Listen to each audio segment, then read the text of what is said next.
Hello friends, जय हिंद। कैसे हैं आप लोग? उम्मीद करती हूँ कि आप लोग बहुत अच्छे होंगे और अपनी पढ़ाई को लगातार कर रहे होंगे।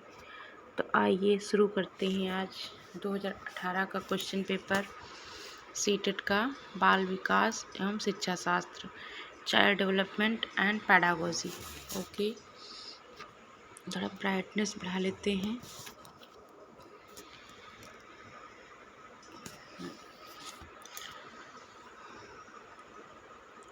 तो आ जाइए सभी लोग।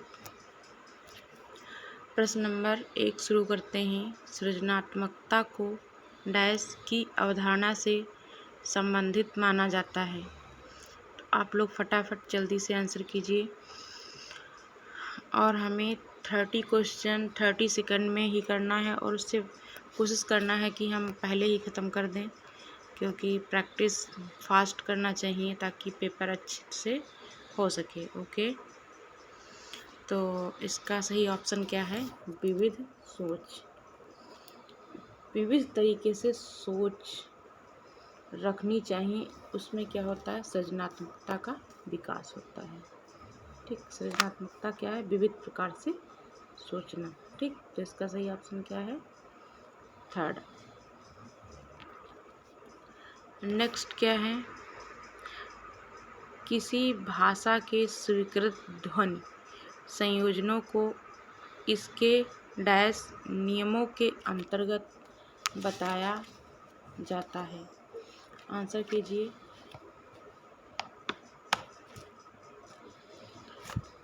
ऑप्शन है व्याकरणिक, वाक्यात्मक, विभक्ति विषयक, ध्वनि संबंधी। तो आपका सही ऑप्शन क्या है? ध्वनि संबंधी। क्या है? ध्वनि संबंधी। नेक्स्ट क्वेश्चन, जब सोचने की प्रक्रिया किसी भाषा द्वारा प्रभावित होती है तो ऐसी स्थिति को कहते हैं, क्या कहते हैं? बताइए। भाषा निर्धारित, संज्ञानात्मक पक्ष, सामाजिक भाषाई उद्धृत या सांस्कृतिक प्रभावित। आपका सही ऑप्शन है भाषा निर्धारित। ओके, नेक्स्ट क्वेश्चन, अपने अनुभवों और लक्षणों के आधार पर उपकरणों में खराबी के कारण की परिकल्पना का परीक्षण कर रवि उपकरणों की मरम्मत करता है। वह उपयोग करता है। किस चीज़ का उपयोग करता है? आप लोग आंसर दीजिए। कलन विधि का, मानसिक दृढ़ता का, अनुमानी विधि का या अंतर्दृष्टि का। तो इसका सही ऑप्शन क्या है?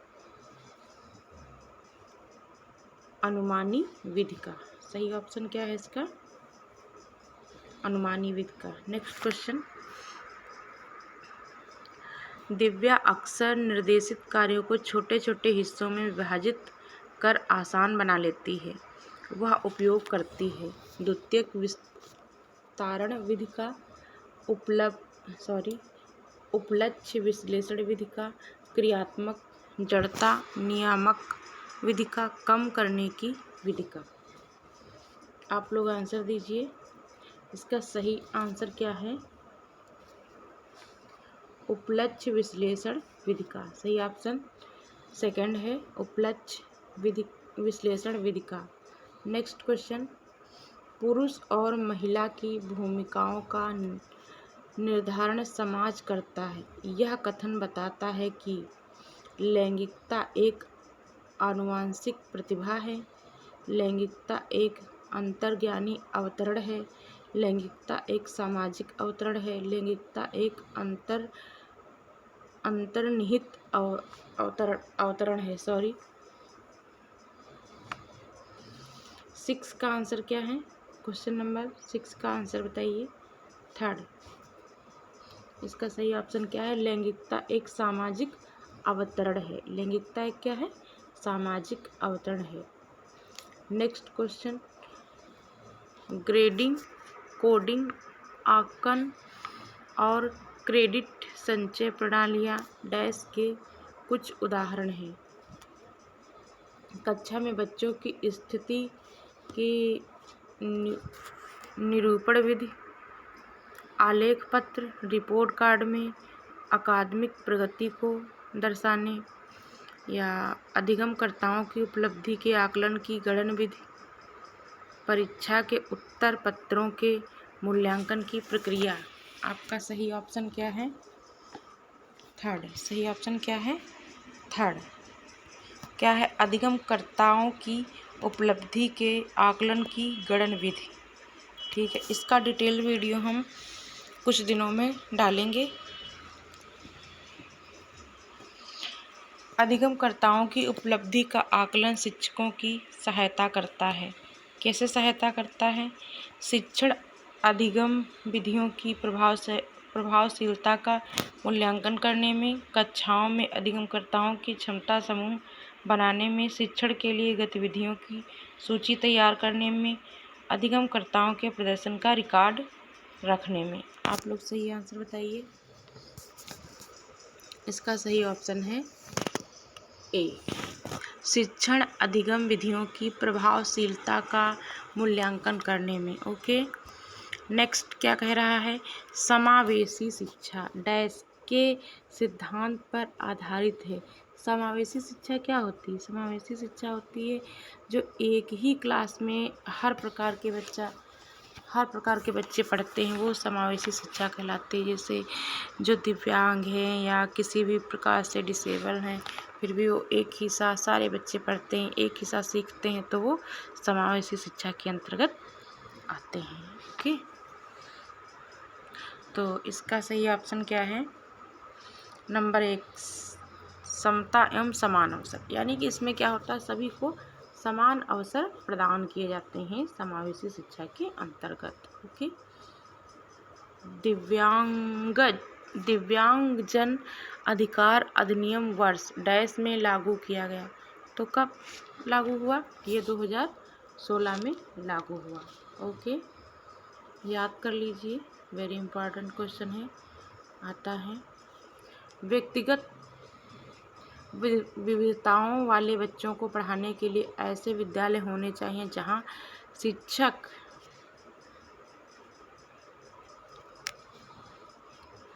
विविध अधिगम आवश्यकताओं के अनुसार विभिन्न शिक्षण अधिगम प्रविधियों का प्रयोग करने में प्रशिक्षित हों। विशिष्ट व्यक्तिगत विविधताओं वाले बच्चों को पढ़ाने के लिए प्रशिक्षित हों। बच्चों को समरूप अधिगमकर्ता बनाने में प्रशिक्षित हों। व्यक्तिगत विविधताओं के आधार पर वर्गीकृत की गई कक्षाओं के विभिन्न वर्गों में पढ़ा सकें। तो इसका सही ऑप्शन क्या है? ऑप्शन नंबर ए, विविध अधिगम आवश्यकताओं के अनुसार विभिन्न शिक्षण अधिगम प्रविधियों का प्रयोग करने में प्रशिक्षित हों। नेक्स्ट क्वेश्चन,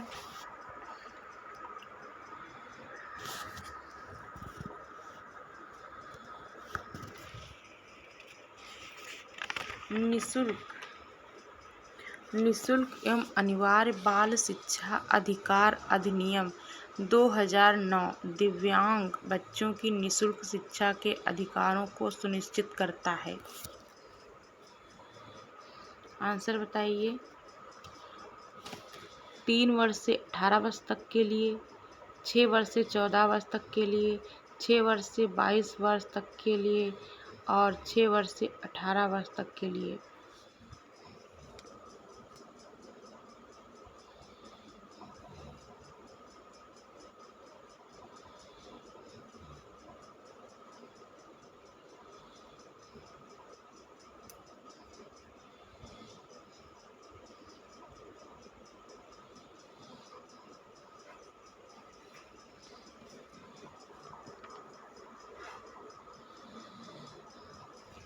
सही ऑप्शन क्या है इसका?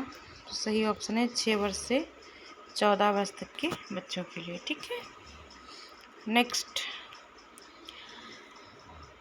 विविध अधिगमकर्ताओं के लिए सुगम्य स्वरूपों में शिक्षण अधिगम सामग्रियां प्रदान करने का तात्पर्य डैश से है। ऑप्शन आपके हैं शिक्षण व्यावसायिकता की सार्वभौमिक संहिता, शिक्षण के सार्वभौमिक मानववादी दृष्टिकोण, अधिगम की सार्वभौमिक संरचना, सार्वभौमिक समावेशी शिक्षा के नैतिक विचार। ठीक, तो आंसर आपका क्या है बताइए आप लोग। आंसर है अधिगम की सार्वभौमिक संरचना। ओके, नेक्स्ट, स्वजागरूकता एवं संज्ञानात्मक क्षमताओं का नियंत्रण जैसे योजना बनाना, समीक्षा करना और संशोधन करना इत्यादि में अंतर्निहित है। तो बताइए 14 का क्या है, संज्ञान बोध। आंसर क्या है इसका, संज्ञान बोध। ठीक है,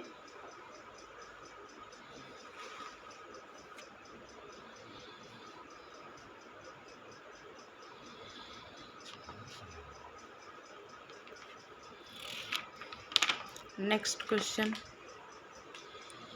जब बच्चे प्राप्त की गई सूचनाओं की व्याख्या करने के लिए अपने अनुभवों के आधार पर सोचते हैं तो उसे डैश कहा जाता है। क्या कहा जाता है,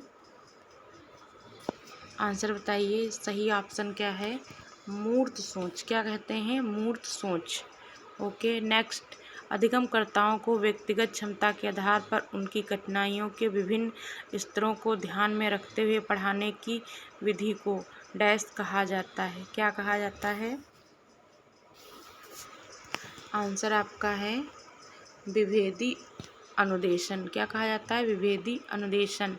नेक्स्ट क्वेश्चन है, प्रतिपालन अधिगम का एक विशिष्ट चरण है जो अधिगम के डैश चरण का पूर्ववर्ती है। सही ऑप्शन क्या है,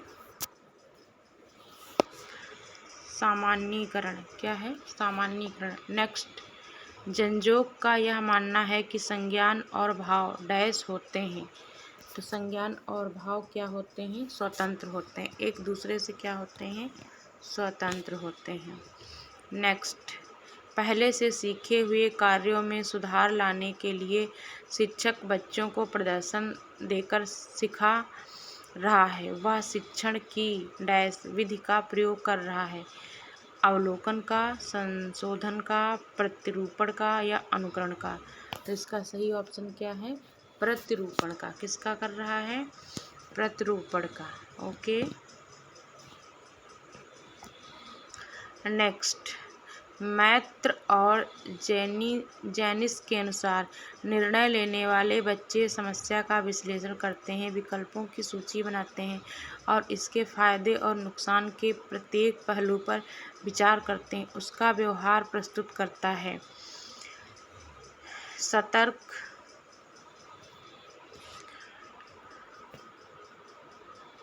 निवर्तमान, निरंकुश, चौकस। बताइए इसका सही ऑप्शन। तो इसका सही ऑप्शन क्या है, क्वेश्चन नंबर 1 सतर्क। नेक्स्ट, एक समस्या सुधारक बच्चा डैश विचार के आधार पर कथनों की सच्चाई या संभावना का मूल्यांकन करता है।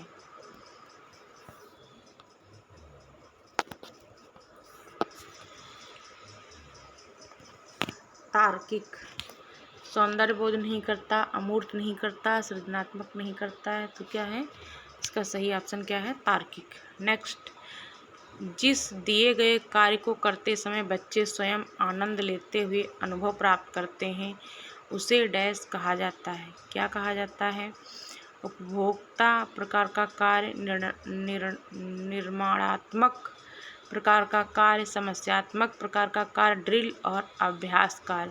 तो आप लोग इसका सही ऑप्शन बताइए क्या है। इसका सही ऑप्शन है नंबर 1 उपभोक्ता प्रकार का कार्य। ओके, बहुसंवेदी शिक्षण अधिगम की प्रक्रिया में अधिगम संवर्धन हेतु दृश्य, श्रव्य, स्पर्श और डैश संवेदनाओं का एक साथ प्रयोग किया जाता है। तो सही ऑप्शन क्या है, कर्ण, कोटर, प्रत्यक्षीकरण, अवलोकन, गतिबोधक। सही ऑप्शन क्या है इसका, तो इसका सही ऑप्शन जल्दी जल्दी बताइए। तो क्या है, गतिबोधक। सही ऑप्शन क्या है, गतिबोधक। नेक्स्ट, शरीर के केंद्रीय भाग से परिधियों या अंतरांगों की ओर का विकास दर्शाता है। क्या दर्शाता है, आप लोग इसका सही आंसर दीजिए। विकेंद्रीकृत विकास के सिद्धांतों को, मध्य बाह्य विकास के सिद्धांतों को, सोपानीय विकास के सिद्धांत को, या विकिरणीय विकास के सिद्धांत को। तो सही ऑप्शन है आपका मध्य बाह्य विकास के सिद्धांत को। नेक्स्ट, स्कूल बच्चों के सामाजिकरण की एक ऐसी संस्था है जहां क्या होता है? प्रमुख स्थान स्कूल की दिनचर्या का होता है, प्रमुख स्थान स्कूल की गतिविधियों का होता है, प्रमुख स्थान स्कूल के शिक्षकों का होता है, प्रमुख स्थान स्कूली बच्चों का होता है। तो आप लोग सही आंसर दीजिए इसका। तो सही ऑप्शन है नंबर 4, प्रमुख स्थान स्कूली बच्चों का होता है। नेक्स्ट, जब आप एक शिक्षक समूह से जुड़ जाते हैं और अपने समूह के अन्य लोगों की तरह पोशाक धारण करने लगते हैं तो आप प्रदर्शन कर रहे होते हैं समूह आज्ञाकारिता का, समूह निर्देशन अनुपालन का, समूह की अनुरूपता का, या समूह की पहचान का। तो सही ऑप्शन जल्दी से बताइए। समूह की अनुरूपता का। किसी वस्तु के स्थायित्व की अवधारणा पियाजे के विकास के डैश चरण में प्राप्त हो जाती है। तो आप लोग इसका सही ऑप्शन बताइए। ऑप्शन नंबर 4, संवेदी गामक। क्या है? संवेदी गामक।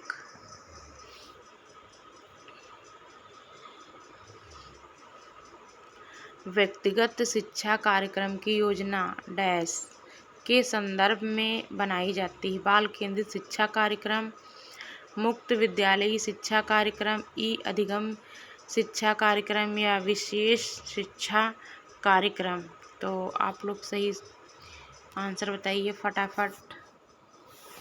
सही ऑप्शन है इसका बाल केंद्रित शिक्षा कार्यक्रम। क्वेश्चन नंबर 28 का ए ऑप्शन सही है, बाल केंद्रित शिक्षा कार्यक्रम। ओके। डैश महीनों की आयु के बीच अधिकांश बच्चे शब्दों को मिलाकर छोटे छोटे वाक्यों में बोलना शुरू कर देते हैं। बताइए। 18 से 24, 24 से 30, 30 से 36, 12 से 18। आप लोग फटाफट आंसर बताइए। तो इसका सही आंसर है 18 से 24। ठीक है। नेक्स्ट, बुद्धि लब्धि या IQ की अवधारणा दी गई थी। तो किसने दी थी? बीने के द्वारा, स्टर्न के द्वारा, टर्मन के द्वारा, या गैर्टन के द्वारा। आप लोग सही आंसर बताइए। सही ऑप्शन इसका है स्टर्न के द्वारा। क्या है? स्टर्न के द्वारा। तो आप लोगों को अगर ये प्रश्न हेल्पफुल रहे हों तो हमारे चैनल को सब्सक्राइब करिए और लाइक करिए और शेयर करिए। ठीक है। Thanks for watching.